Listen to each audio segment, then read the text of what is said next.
pencalonan 120% untuk partai politik lokal ini sudah kita terapkan sejak pemilu sebelumnya ya.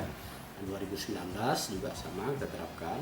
Kemudian dalam pemilu 2024 itu untuk partai politik lokal di Aceh itu ada ketentuan di pasal 80 Undang-Undang 11 2006 bahwa pencalonan anggota DPRA, DPRK menjadi partai politik diatur lebih lanjut dengan kanun.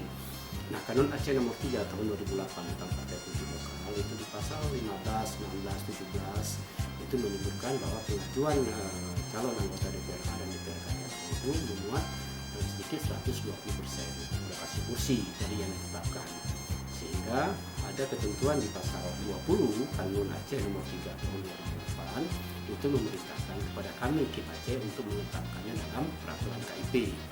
Nah, sebelum proses pendaftaran pencalonan ini kami sudah berkoordinasi dengan KPRI terkait hal ini dan kita sudah sampaikan bahwa terkait dengan pencalonan anggota DPR dan DPRK kita diminta untuk memuatkan dalam satu bentuk keputusan.